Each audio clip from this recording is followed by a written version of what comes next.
YCP అధికారంలో ఉన్నప్పుడు ఇలా మాట్లాడితే ఎప్పుడైనా ఇది తప్పు రజని ఇలా మాట్లాడి ఉండకూడదని ఎవరైనా అన్నారా? అదే ఆశ్చర్యం సార్. ఎందుకు నేను వైసీపీ గవర్నమెంట్ లో మా అత్త ఎంపీటీసీ ఉన్నా, నా భర్త గవర్నమెంట్ ఎంప్లాయ్. మీరు అన్నారు చూడు, గవర్నమెంట్ ఎంప్లాయ్ అలా అనొచ్చా ఇలా అనొచ్చా అన్నారు చూడండి. అలా అనొచ్చా ఇలా అనొచ్చా అలా అనొచ్చా అన్నాను.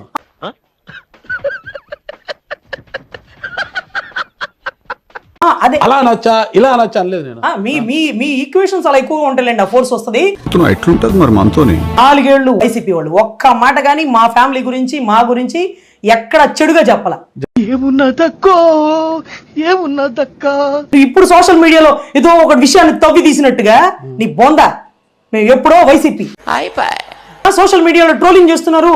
50 లక్షలు లంచం తీసుకుంటా నేను దొరికానంట. పంచాయతీ సెక్రటరీ ఏ దరిద్రుడన్నా 50 లక్షలు ఇస్తాడా?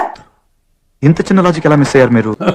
అటువంటి పరిస్థితుల్లో 50 లక్షలు లంచం తీసుకుంటా దొరికాడు రజనీ గారి భర్త వైసీపీ కార్యకర్త అని మాట్లాడుతున్నావే.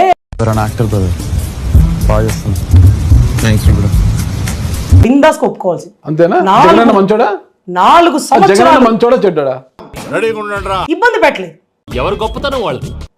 జగనన్న మంచోడా చెడ్డా? ఇబ్బంది పెట్టలేదు నన్ను, నా కుటుంబాన్ని, నా భర్తని. ఇప్పుడు నా భర్త ట్రబుల్ అవుతున్నాడు. బాధపడకండి, అర్థమైన చూసుకోవడానికి 7 కొనలసా ఉన్నాడు. ఇలా తింటారంటే ఎట్లా? జగనన్న మంచోడా చెడ్డా అంటున్నా నేను. రే నాగరాజు, ఆఖరిలో ఖాయం చేసుకోరా. సార్ జగన్ అన్న మంచోడంటే జగన్ గారు అంటాం, పవన్ ని అన్న అంటాం. జగన్ గారు మంచోరా చెడ్డోరా? ఎందుకు మాస్టారు మాటమాటిక్ అడుగుతారు? సార్ ఆ విషయంలో కూటమి ధర్మం కంటే 100 రెట్లు 4 ఏళ్లు నన్ను ఇబ్బంది పెట్టలేదు కాబట్టి ధర్మంగా ఉన్నాడని భావించాలి. జగన్ గారు మంచోరు. ఇటు నుంచి అడిగి అక్కడ ఆపుతారండి సార్. ఇప్పుడు జగన్ మంచోడని మీరు క్యాప్షన్ పెట్టేస్తారు. రజనీ ఎప్పుడు మంచోడు అయిపోయారా, జగన్ ఎప్పుడు మంచోడు అనిందని కిందంతా చూచావరు దరిద్రులు. మీరు చూసిన ఆ కొటేషన్స్ చూస్తారు, కింద బూతులు తిట్టేస్తారు. ఇచ్చాడ్రా 3 కోట్ల ప్యాకేజ్ అని. 30 రూపాయలు కూడా ఇవ్వరు సార్ వాళ్ళు. 30 రూపాయలు కూడా ఇవ్వరు. అమరావతి ఉద్యమానికి ఆర్టీసీ బస్సులో వెళ్ళా 10,000 కూడా ఇవ్వలే ఎవరు. చంద్రబాబు గారు 4 సార్లు ఇంటికి పిలిచారు, 1 లక్ష రూపాయలు చెక్కు కూడా ఇవ్వలే. పవన్ కళ్యాణ్ గారు అధికార ప్రతినిధి ఇచ్చారు, 10 రూపాయలు కూడా ఇవ్వలే. ప్లీజ్. వాసిరెడ్డి పద్మ గారు బయటకు వచ్చి జగన్ రాసి ఇచ్చిన స్క్రిప్టే చదువుతున్నానని ఆవిడ తెలిసిపోయిందా? నాకైతే బాధ అనిపించింది. వీళ్ళ బుద్ధి ఇలా ఉంటదా? కమల్ హాసన్ కే క్యారెక్టర్ లేదన్నోళ్ళు వీళ్ళు. నాకు అర్థం కాలేదు సార్. కమల్ హాసు నడుస్తున్నాయి జగన్నాథ చక్రాలు అంటే యాడ్ నడుస్తున్నాయి, ఆంధ్రాలోను తెలంగాణలోనా? చెప్పు చెప్పవే, నేను వింటాను కదా. ఓ చెప్పే. కమల్ హాసన్ కి క్యారెక్టర్ లేదన్నాడు. కమల్ హాసన్ క్యారెక్టర్ లేదన్నాడు కాబట్టి నేను బెటర్.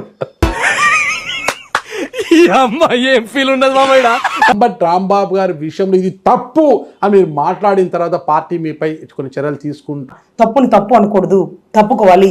ఎవరు ఎట్టపోతే మనకెందుకు అని వైసీపీ కోవట్టని ఒక ముద్ర వేసి ప్రతిరోజు నేను ఏడుస్తున్నాను సార్. నాకు అసలే అనారోగ్యం బాగోదు.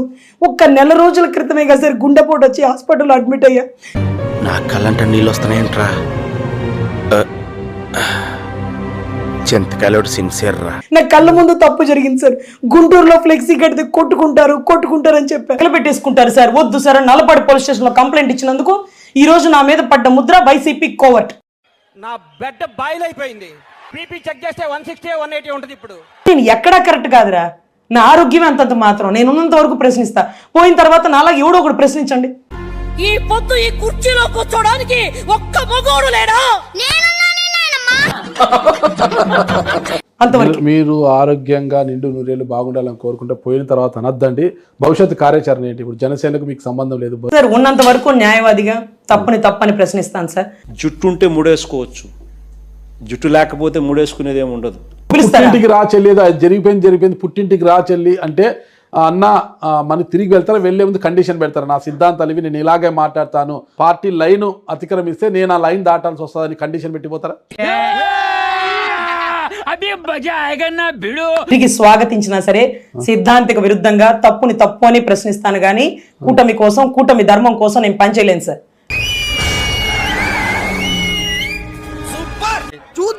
చూడటం కాదండి, మీరు చెయ్యాలంతే. మీరు ట్రై చేస్తారన్నారంటే అది ఓకే అయిపోయిన